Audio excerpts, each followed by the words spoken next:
نداء الحق صوت قد شجاني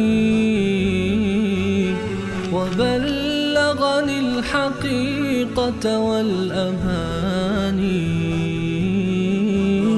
وكان لي السبيل إلى المعالي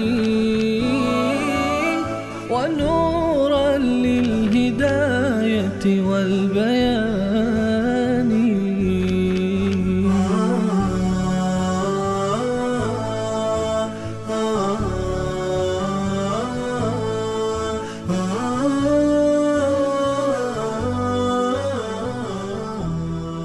بسم الله الرحمن الرحیم. اللهم صل علی محمد و علی آل محمد کما صلیت علی ابراهیم و علی آل ابراهیم انک حمید مجید و بارک علی محمد و علی آل محمد کما بارکت علی ابراهیم و علی آل ابراهیم انک حمید مجید. عرض سلام دارم و ادب و احترام خدمت همه شما خوبان و سروران. امیدوارم هر کجا که هستید توفیقات روزافزون الله متعال قرین راهتان باد و هر روز و هر لحظه زندگیتان در عبادت الله متعال زیباتر از روزها و لحظات گذشته آن سپری گردد. با شما هستیم با دو سوره دیگر از کلام الله مجید، سوره مبارکه مسد و سوره مبارکه الاخلاص، سوره مبارکه المسد و سوره مبارکه الاخلاص که معانی و مفاهیم بسیار والایی را در درون خود جای دادند. هر دوی این سوره های عظیم از سوره هایی هستند که در مکه مکرمه نازل شدن. نخست به سوره مبارکه المسد میپردازیم که نام این سوره برگرفته از آیه آخر این سوره است. مسد به لیف ها گفته میشه، الیافی که از آن تناب و ریسمان ساخته میشه و بهش خواهیم پرداخت که چرا این سوره به این نامگذاری شده است. در این سوره الله متعال درباره یک شخص صحبت میفرماید و او رو وعده به عذاب میدهد و اون شخص عموی رسول الله صلی الله علیه و سلم ابو لهب است. ابو لهب لقب این شخص بود و به اصطلاح اون به خاطر چهره فروزان و درخشانی که داشت و لهیب چهره او، چون چهره سرخ و برافروخته داشت، او رو تشبیه میکردن به لهیب آتش. به این خاطر بهش میگفتن ابو لهب. اسمش عبدالرضا پسر عبدالمطلب بود و ملقب شده بود به ابو لهب. الله متعال نام این شخص رو ذکر کرد. این شخص وقتی که رسول الله صلی الله علیه و سلم دعوت علنی خود را آغاز کردن و رفتن بر روی تپه صفا و همه مردم رو فرا خواندن به دعوت خود، این شخص که عموی رسول الله علیه و سلم هم هست آمد و اونجا گوش کرد به صحبت‌های رسول الله علیه و سلم. بعد از آن گفت تبا لک لهذا دعوتنا یا تبا لک سائر الیوم لهذا دعوتنا، لعنت بر تو باد و هلاکت بر تو باد. آیا ما را به خاطر این حرفها صدا کردی که بیایم اینجا همچین حرفهایی را از تو گوش بکنیم و هلاکت باد تا روز قیامت بر تو. و این بددعایی رو که بر علیه رسول علیه و سلم کرد، این آیات بر علیه اون نازل شد. الله متعال در این سوره می‌فرماید اعوذ بالله من الشیطان الرجیم بسم الله الرحمن الرحیم تبت یدا ابی لهب و تب، نابود باد و خشک باد هر دو دست ابی لهب و تب و هلاک شد ابو لهب. به این خاطر الله متعال دو دست ابو لهب رو ذکر کرد که ابو لهب در مسیری که رسول الله علیه و سلم به دعوت می‌پرداختن میرفت و از پشت سنگ‌هایی برمی‌داشت و ایشان را میزد، با دو دست خود برادرزاده خود را میزد و الله متعال به همین خاطر فرمود که خشک باد و نابود باد هر دو دست ابو لهب، چون این دو دستی بود که بر علیه رسول الله صلی الله علیه و سلم استفاده میشد و برمی‌داشت و بر علیه رسول علیه و سلم سنگ میزد به جان نازنینشان. الله متعال فرمود هر دو دست این انسان خشک باد و هلاکت نصیب او می شود و هلاک شد ابو لهب. ما اغنى عنه ماله و ما کسب، مال او به درد او نخورد، آن مالی که به ارث برده بود، آن مالی که به دست آورده بود، و ما کسب، آنچه که کسب کرده بود، هر آنچه را که داشت مالش به دردش نخورد. ابو لهب مال داشت، خیلی ثروتمند بود و جمال داشت، به خاطر ابو لهب بهش میگفتن، به خاطر چهره‌ای که داشت سرخ رنگ و زیبارو بود، برای اینکه اصل و نسب هم داشت، بالاخره از بزرگان بنی هاشم بود و از خاندان قریش بود و هم مالش، هم جمالش و هم اصل و نسبش هیچ کدوم به کارش نیامد. ما اغنی عنه ماله و ما کسب. همه اینها بر علیهش تمام شد وقتی که دعوت رسول الله علیه السلام رو قبول نکرد. این سوره درس بسیار مهمی برای ما داره و اون این که تا وقتی که شما خودتون در مسیر دین و در مسیر هدایت و در مسیر حق و حقیقت نباشید، نسبت داشتن با یکی از اولیای خدا، حتی رسول الله علیه السلام، نمیتونه مشکل شما رو حل بکنه و بلکه اگر در مسیر او نباشید بر علیه شما آیات نازل خواهد شد. و این از عدالت اسلام است که یک نفر از دشمنان رسول الله علیه السلام فقط نامش در قرآن ذکر میشه و اون عموی رسول الله است، ولی این که عموی ایشان هست، اما نسبت داشتن با رسول الله علیه السلام به درد ایشان نمیخوره، چون این خودش در راهی نبود که رسول الله علیه السلام قرار گرفت. ما اغنی عنه ماله و ما کسب. آنچه کسب کرده بود به دردش نخورد. سیصلی نارا ذات لهب. به زودی سرخ خواهد شد و داخل خواهد شد و خواهد سوخت در آتشی که ذات لهب، لهیب آن شعله ور است.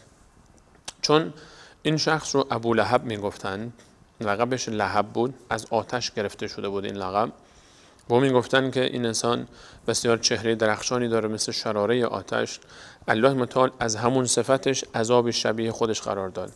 عجیب است که این انسان با دستان خود سنگ برمی داشت بر رسول علیه السلام میزد. الله تعالی فرمود هلاکت باد هر دو دستش. او میگفتن چهره‌ای به مانند آتش فروزان داره. الله تعالی او رو در آتشی فروزان و شعله ور انداخت تا چهره او همون گونه‌ای که توصیف شده بود با آتش رو از نزدیک ببینه و بسوزد. نه تنها خودش بلکه همسری داشت این شخص به اسم ام جمیل و که زن ابو لهب بود و او هم در دشمنی با رسول الله علیه السلام به مانند شوهرش بود و بسیار آزار میداد رسول الله علیه السلام را. بسیار بددهن بود. همسایه دیوار به دیوار رسول الله علیه السلام هم بودن و از داخل خانه خودشون احیانا نجاست پرت میکنن داخل خانه رسول الله علیه السلام و مردار حیوانات رو میانداختن و زن ابو لهب میرفت هیزم جمع میکرد، می آورد هیزم هایی که اینها همه چی بود، خار بود، بوته های خاری رو جمع میکرد و دم در خانه رسول الله علیه السلام میریخت تا وقتی خارج میشن اذیت بشن و میرفت این طرف اون طرف سخنچینی میکرد و میرفت بر علیه خدیجه رضی الله عنها و رسول الله علیه السلام حرف میزد و تهمت میزد و بر علیه اونا فعالیت میکرد. الله متعال از اونجایی که این زن هم راه شوهر خود بود، هم فکر و هم عقیده او بود، او رو هم وعده داد به دوزخ. سیصلی، داخل می شود به دوزخ ابو لهب در یک آتشی شعله ور و امرأته، و همچنین زنش هم داخل می شود به دوزخ و به دوزخ می رود. حمالة الحطب، اون کسی که هیزم کش بود، هیزم کش حمل می کرد هیزم ها رو. هیزم اون بوته های خاری رو که می آورد در خانه رسول الله علیه السلام می ریخت به خاطر حمایت از شوهرش. باش الان شوهرش هم به دوزخ می رود، خودش هم به دوزخ خواهد رفت و همون کاری رو که در دنیا میکرد برای آزار رسول علیه السلام در دفاع از شوهرش، در جهنم میکند برای آزار شوهرش. در جهنم هیزم کش آتش خواهد بود، هیزم میآورد. اون خودش که عذاب میبینه به جای خود مجبور میشه تا هیزم هایی رو بر دوش بگیره و بیاره و بریزه در آتشی که شوهر اون در اون آتش میسوزد و هیزم آتش شوهر خود رو هماهنگ میکنه و فراهم میکنه در دوزخ. زنی که در کفر و شرک با شوهرش بود و به خاطر حمایت از شوهرش در راه رسول الله علیه السلام هیزم میریخت، الله متعال میفرماید الان برای شوهرش هیزم کشی خواهد کرد، هیزم آتش شوهرش رو اونجا برافروخته خواهد کرد و شوهرش رو اونجا عذاب خواهد داد. این کسی که دفاع میکرد در ظاهر از شوهرش الان اونجا میشه وبال جان شوهرش. حمالة الحطب، باز هم جزا از جنس عمل. این هیزم کشی میکرد تا رسول الله آزار بده، الله تعالی الان هیزم کش عذاب شوهرش قرار داد. اون رو خودش هم عذاب میبینه و میسوزه و هیزم آتش شوهرش رو هم خودش فراهم میکنه تا شوهرش ببینه که چگونه این همسر به دردش میخوره یا نه. این درس دیگری است برای ما که همسرت رو مواظب باش چه کسی انتخاب میکنه. همسر انسان اگر بد باشه اون دنیا هم وبال گردن انسان است و اگر خوب باشه در اون دنیا همنشین انسان در جنت خواهد بود و همراه انسان در بهشت خواهد بود. و امرأته حمالة الحطب فی جیدها، در گردن زن ابو لهب حبل من مسد، یک تنابی است از لیف‌های مختلف الیاف. مسد یک به اون الیافی گفته میشد، به اون حصیرهایی که از اون تناب درست میکردن، ریسمانهای محکمی. و مفسرین گفتن اما ریسمان اون فرق میکنه. چرا؟ چون این جواهراتی به گردن داشت، جواهرات فلزی به گردن داشت که اینها رو میگفت یک گردنبندی از جواهر داشت که این رو نذر کرده بود که من این رو میفروشم و در راه آزار و اذیت و دشمنی با محمد علیه السلام استفاده میکنم. الله متعال باز جزا از جنس عمل است. همین گردنبندی رو که قرار بود برای دشمنی با رسول علیه السلام استفاده بکنه، الله تعالی فرمود برای اون گردنبندی هم آماده کردیم. گردنبندی از الیاف مختلف، از آهن، و گردنبندی از جواهرات داشت. گردنبندی از اونجا برای عذاب او در نظر گرفته شده، بر گردن او خواهد انداخت الله متعال در دوزخ و این گردنبند وبال او خواهد شد و افسار بسته میشه، گردنش بسته میشه به مانند حیوانی. این زن آنجا پارس خواهد کرد در دوزخ برای دشمنی با رسول الله علیه السلام. این اتفاق یکی از معجزات قرآن کریم است، به مانند همین آیات دیگر. این آیات نازل شد در سال سوم، ابتدای سال چهارم بعثت، یعنی حدوداً سال چهارمی که رسول الله علیه السلام دعوت خود را ادامه دادند. ابولهب بعد از این اتفاق حدود 12 سال زنده بود و در این 12 سال که این آیات را هر روز مسلمان ها می‌خواندند و او میشنید، هیچ بار نشد که یک بار از روی نفاق هم شده بیاد و اعلام بکنه که من مسلمان شدم. الله متعال به وعده دوزخ داد و هر وعده‌ای که الله متعال بده یقینا وعده الله متعال محقق خواهد شد. از اعجاز تاریخی قرآن کریم یکی این آیه است و این سوره که معجزه تاریخی است. 12 سال بعد از نزول این سوره که به ابولهب وعده دوزخ داده شده، ابولهب زنده است. 12 سال وقت داشت تا بیاد ولو از روی دروغ و نفاق قرآن رو زیر سوال ببره. ابولهب میتونست که یک روزی بیاد از دروغ اعلام بکنه که من مسلمان شدم و بیاد بگه که من مسلمان شدم و همین سوره رو هم در جوره صحابه بخواند که تبت یدا ابی لهب و تب ما اغنى عنه ماله و ما کسب سیصلی نارا ذات لهب. وقتی که می اومد میگفت من مسلمان شدم، اگر از روی نفاق و دروغ می اومد میگفت من مسلمان شدم، با ولی اینکه نیتش تمسخر به اسلام بود و زیر سوال بردن قرآن، میتونست این کارو بکنه؟ بیاد یک روز بگه من مسلمان شدم، این سوره رو بخونه، بسیار از صحابه رو به شک بیاندازه که قرآن گفته که دوزخ میرین که مسلمان شد. اما الله تعالی یقین داشت که حتی از روی نفاق و دروغ همین کار رو نمیکنه، نفس این اجازه نمیده بهش. وعده الله متعال بر حق است. وعده ای داد که یقینا محقق شد. 12 سال بعد از این ابولهب زنده بود، اما هرگز از روی نفاق هم نه خودش و نه زنش نتوانستن که اعلان اسلام بکنن و نکردن. وجدان اونها اجازه نداد و غرور و تکبرشون. و این نشان از این داره وقتی الله متعال وعده میدهد، وعده او بر حق است. اینجا ابولهب رو وقتی وعده به دوزخ داد، در دوزخ رفت و وقتی که در آیات مختلف به صحابه رضی الله عنهم اجمعین وعده جنت میدهد، مانند آیه 100 سوره مبارکه توبه، یقینا الله تعالی میداند که اینها در آینده هم بر همون راهی که در زمان رسول الله علیه السلام پیش رفتن پیش خواهند رفت و جای آنها جنت خواهد بود و به جنت میروند.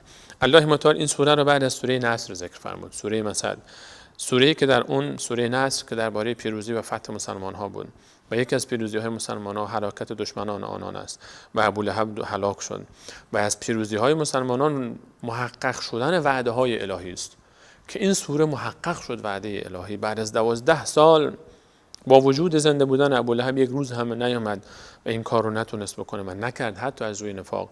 و این نشان از این دارد که این هم یک پیروزی است برای مسلمانان و این پیروزی است و این اعجاز تاریخی قرآن کریم است که الله متعال مطرح کرد در سوره مبارکه مسد، سوره‌ای که درس‌های فراوان دارد که به اختصار به برخی از اونها اشاره کردیم. سوره مسد که درباره عموی رسول الله علیه السلام و بر علیه او نازل شد. بعد از این سوره در ترتیب مصحف شریف از عظیم‌ترین سوره‌های قرآن کریم قرار دارد. سوره مبارکه اخلاص، سوره مبارکه الاخلاص، خلاصه دعوت رسول الله علیه السلام و خلاصه دعوت قرآن کریم. سوره اخلاص، سوره توحید هم گفته میشه به اون، و سوره قل هو الله احد. سوره‌ای که رسول الله علیه السلام فرمود ثلث قرآن است، در اجر و پاداش به مانند 1/3 قرآن است و کسی که 3 بار این رو بخونه گویی قرآن رو تلاوت کرده، هرچند که تلاوت کامل قرآن کریم اجر و پاداش خاص خود رو داره. این سوره برخی از مفسرین گفتن منظور از این حدیث شریف اینه هست که ثلث قرآن است چون 1/3 مفاهیم قرآنی رو در بر گرفت. قرآن کریم احکام است و داستان هاست و عقاید است. احکام، آیات قرآن به 3 دسته تقسیم میشن. احکام قرآنی است، احکام و فقهی، دستورات اسلام، داستان‌های انبیای گذشته و حال کفار و مشرکین و داستان‌های گذشتگان و آیندگان و همچنین درباره عقاید. و این سوره عقیده رو مطرح کرده که 1/3 احکام قرآنی است. به این خاطر رسول الله علیه السلام فرمود ثلث قرآن است. اما این سوره از اهمیت فوق‌العاده‌ای برخوردار است تا جایی که رسول الله علیه السلام با همراه سوره کافرون قل یا ایها الکافرون در 2 رکعت نماز فجر، نماز صبح و 2 رکعت نماز مغرب و 2 رکعت نماز طواف و 2 رکعت نماز استخاره این سوره رو می‌خواندند. سوره قل یا ایها الکافرون در رکعت اول، قل والله احد در رکعت دوم. و این سوره است که به همراه 2 سوره بعد خودش، سوره فلق و سوره ناس، قل اعوذ برب الفلق و قل اعوذ برب الناس، برای شفای بیماری ها استفاده میشه. و رسول الله علیه السلام بعد از نمازهای 5 وقت یک بار قل الله احد، قل اعوذ برب الفلق و قل اعوذ برب الناس رو می‌خواندن. بعد از نماز صبح و بعد از نماز مغرب 3 بار قل الله احد، 3 بار قل اعوذ برب الفلق و 3 بار قل اعوذ برب الناس رو می‌خواندن. و قبل از خواب قل الله احد، قل اعوذ برب الفلق و قل اعوذ برب الناس رو می‌خواندن، به دست‌هایشون فوت می‌کردن به این حالت و بعد به سر صورتشون و بدنشون می‌کشیدن. و تاکید شده که انسان بر فرزندانشون، حتی امام حسن و امام حسین، این سوره ها رو می‌خواندن و دم می‌کردن برای پرهیز، برای نجات از سحر و جادو و چشم زخم، برای اینکه انسان بدن خودش رو بیمه بکنه. بهترین آیات کلام الله مجید که در این زمینه استفاده میشه، بیشترین آیاتی که استفاده میشه این سوره ها هستند. 3 سوره آخر قرآن کریم که به عنوان رقیه شرعی، یعنی مراقبت کردن و حفاظت کردن شرعی از شیاطین، از سحر و جادو و چشم زخم استفاده میشه. سوره مبارکه اخلاص از تعداد آیاتش بسیار کوچک است، 4 آیه داره، اما در معانی و مفاهیم بسیار بالاست. صحابی در هر رکعت نماز سوره اخلاص رو میخوان و خبر به رسول علیه السلام رسید. پرسیدن چرا این کار رو میکنی؟ فرمود به خاطر محبتی که نسبت به این سوره دارم. و رسول الله علیه السلام فرمودن این محبت تو رو به جنت خواهد فرستاد به همراه این سوره. و در فضایل این سوره روایت ها و حکایت های بسیار فراوانی نقل شده است.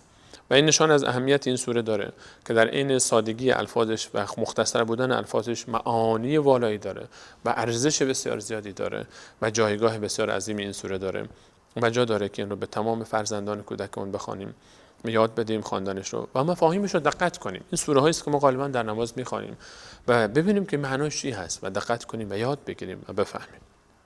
الله تعالی در این سوره مبارکه میفرماید بسم الله الرحمن الرحیم قل، بگو ای پیامبر من.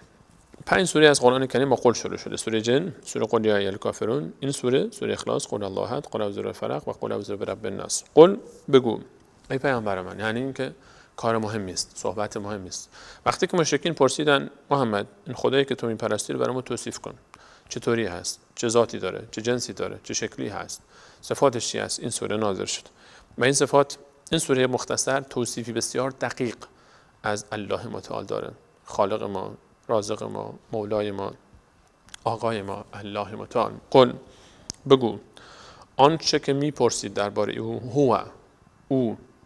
اینجا این ضمیر شأن است.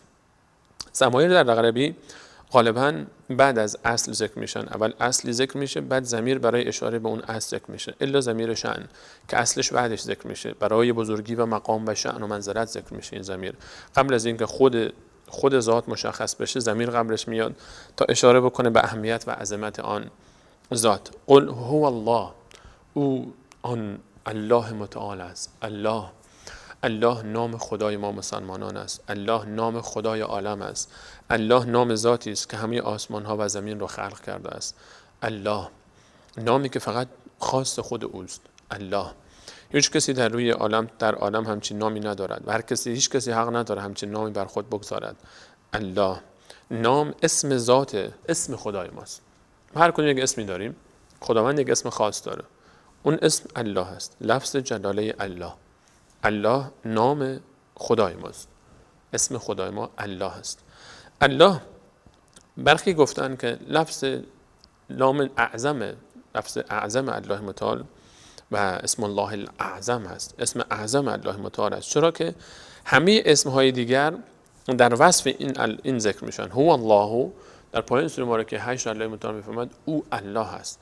هو الله لا اله الا هو عالم الغیب و الشهاده هو الرحمن الرحیم هو الله الخالق البارئ المصور. همین صفاتی که میاد بعد از الله ذکر میشه. الله رحیم، الله کریم، الله جبار، الله متکبر، الله غفور، الله ودود، الله ذکر میشه، بعد صفت بعد از الله متعال ذکر میشه. همه صفات دیگر برای توصیف الله ذکر میشن و الله اصل است، اسم الله اصل است و همین خاطر از قداست خاصی برخوردار این نام الله. هو الله، بگو او الله است، احد، یگانه است، ممانند خود ندارد، احد است، یک نمونه است، فقط یک نمونه است، دومی نداره، احد است، یگانه است، بیمانند است. یعنی یگانه است در ذات خود، هیچ موجودی در عالم در ذات شبیه الله متعال نیست. هیچ موجودی در عالم ذاتش هیچ شباهتی به الله متعال نداره. ذات الله متعال متفاوت با ذات مخلوقات اوست. احد است، یگانه است. الله متعال در ذات خود یگانه است، در صفات خود یگانه است.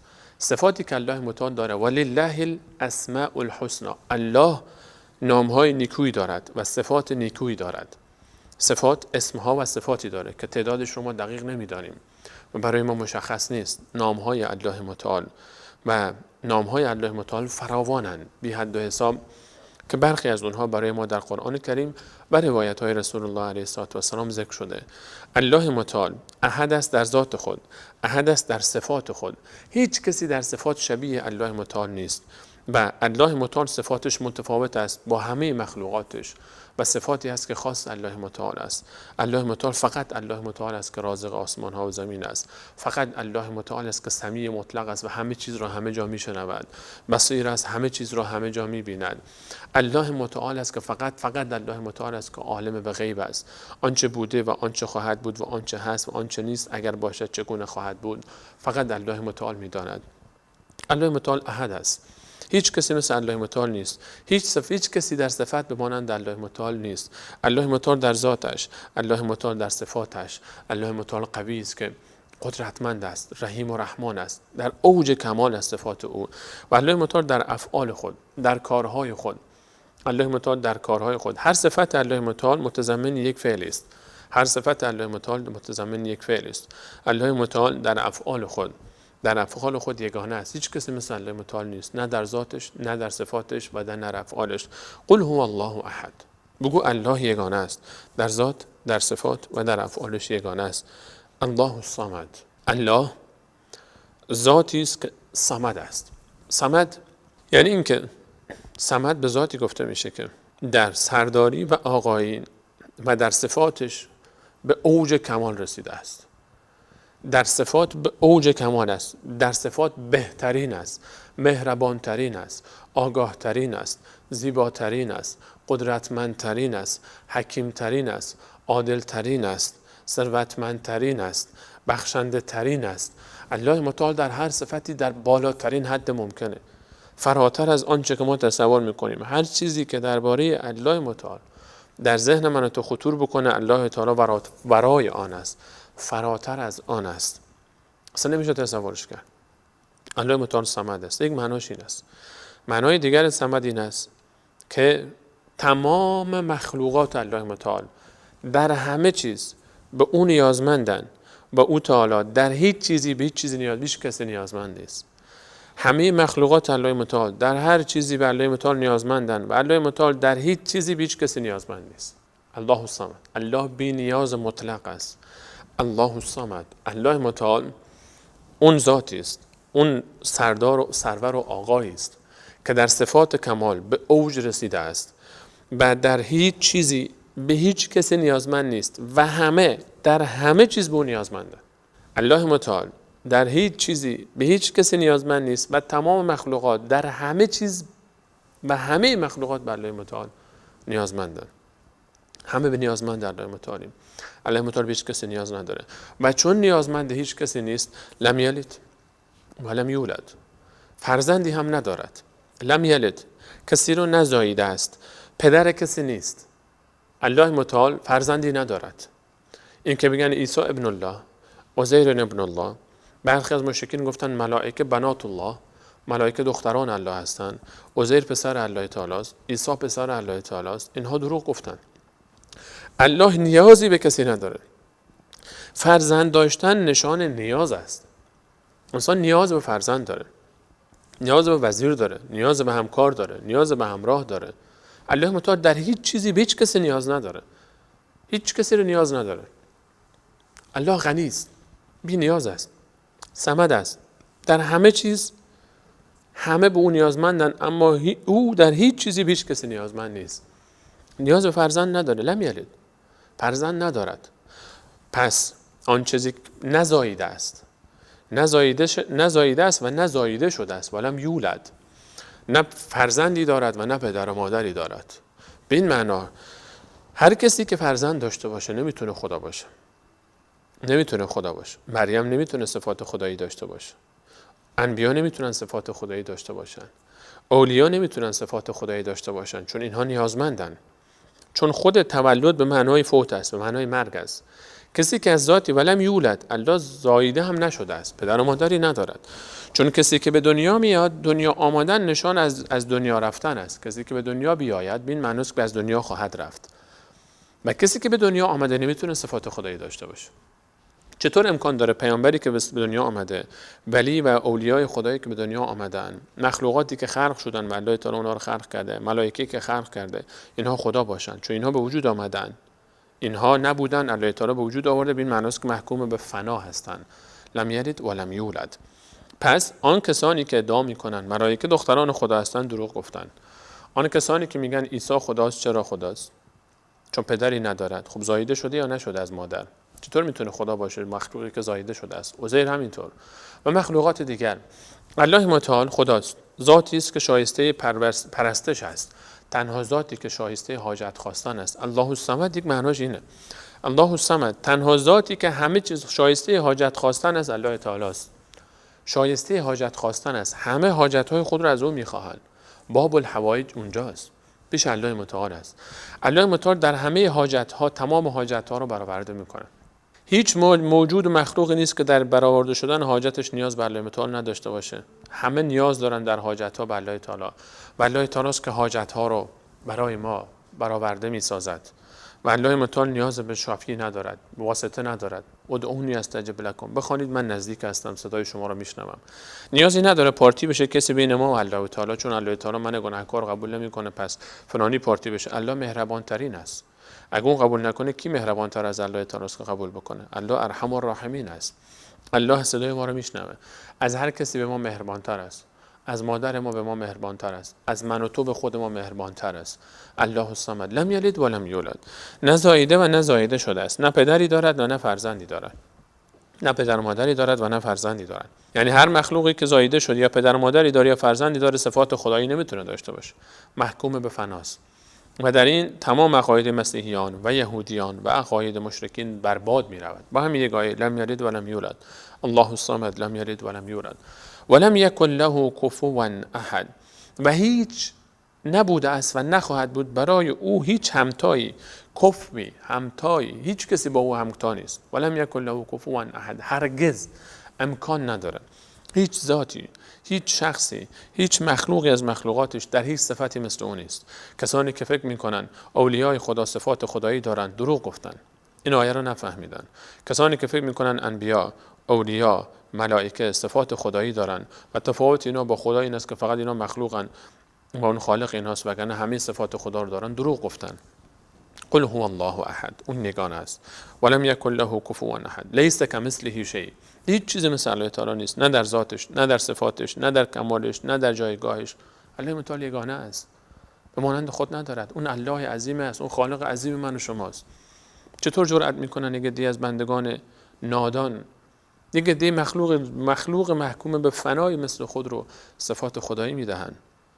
موجودی که از دنیا می رود، انسانی، ملکی، همه ما محکوم به فنا هستیم. حتی اولیای خدا، حتی انبیای خدا، حتی رسول الله علیه السلام هیچ صفات خدایی ندارد. عالم به غیب نبود، حاضر و ناظر بر اعمال افرادیان نبود و حتی خودشون زخمی شد، دندانشون شکست، بچه ایشون ابراهیم در آغوششون از دنیا رفت و مرد، نتوانست براش کاری بکنه، اشکای مبارک میریخت، هیچ کاری نمیتونست براش بکنه. گرسنگی تحمل میکرد، تشنگی تحمل میکرد، تب میکرد، مریض میشد، زخمی میشد، فوت کرد، از دنیا رفت. نیاز جسمی داشت، نیاز روحی داشت. انسانی بود مثل من شما، انا بشر مثلکم. فرق ما اون این بود که در درجه و مقام قرب گناه نمیکرد، معصوم بود، اما صفات خدایی نداشت. صفات خدایی نداشت. ولم یکن له کفوا احد. هیچ کفوی نداره، همتای و همشأنی نداره الله متعال. هیچ کسی همذات او نیست، هم شکل او نیست، هم صفت او نیست، هم مقام او نیست، هم درجه او نیست، شبیه او نیست. و این شباهت ظاهری در برخی صفاتی که الله می‌بیند ما هم می‌بینیم، اون دیدن او با ما فرق می‌کنه، چون ذاتش با ما فرق می‌کنه. همونطور که ذاتش با ما فرق می‌کنه، تمام صفاتش هم با ما فرق می‌کنه. دیدن الله تعالی با ما فرق می‌کنه، شنیدن الله تعالی با ما فرق می‌کنه، سخن گفتن الله تعالی با ما فرق می‌کنه. تمام صفات الله تعالی با تمام صفات مخلوقاتش متفاوت است. قل هو الله احد الله الصمد لم یلد ولم یولد ولم یکن له کفوا احد. این آیات رو 4 تا آیه است. بشینیم فکر بکنیم، تفکر بکنیم، تدبر بکنیم، در معانیش داخل بشیم که چه معانی عظیمی دارد. خودمون رو بسپاریم به الله متعال، از الله متعال بخوایم که ما رو کمک بکنه. اون بهترین درمان است، بهترین داروست. الله الصمد باب الحوائج است. هیچ نیازی ما نداره، ما در همه چی به نیاز داریم. از او بخواهیم، از او طلب بکنیم. و عجیب است حال اون کسانی که قل هو الله احد را میخوانند و میخوانند لم یلد ولم یولد و بعد میرن در جشن‌های مسیحیانی شرکت میکنند، در شب کریسمس درخت‌های سر میارن، در گوشه خانه میگذارن، میگن الله فرزندی ندارد، نزاییده شده و نزاییده است. بعد میرن پیش کسی که میگن عیسی پسر خداست، در جشن او شرکت میکنن، صلیب به گردن میاندازن، صلیب کسی رو که میگه عیسی پسر خداست. اینها چطور فهمیدن این سوره رو؟ کسانی که میگن الله احد است، فرزندی ندارد و فرزند کسی نیست، چطور در جشن کسانی شرکت میکنن که میگن عیسی فرزند خداست؟ این سوره رو چطور با اون رفتارشون باید جمع کرد؟ این سوره رو میخوانند اما نفهمیدند و احترام میگذارند به جشنهای اونها، اون جشنی که از ابتدا تا انتها یک جشن اعتقادی است. جشنهای یهودیان، جشنهای مسیحیان، جشنهای مشرکان. انسان سوره اخلاص رو بخواند و بلد باشه و فهمیده باشه و بعد بره شرکت بکنه در کلیسای اونها، در جشنهای اونها، احترام بگذاره به صلیب و صلیب به گردن بیاندازد، امکان ندارد. یا این آیات رو نفهمیده است یا اینکه خودش مثل آنها مشرک است. الله متعال ما و شما رو نجات بده از دست شرک و اینکه فهم صحیح دین و توحید رو نصیب ما و شما بگرداند. تا برنامه بعد همه شما عزیزان رو به الله متعال میسپارم. الله یار نگهدارتان.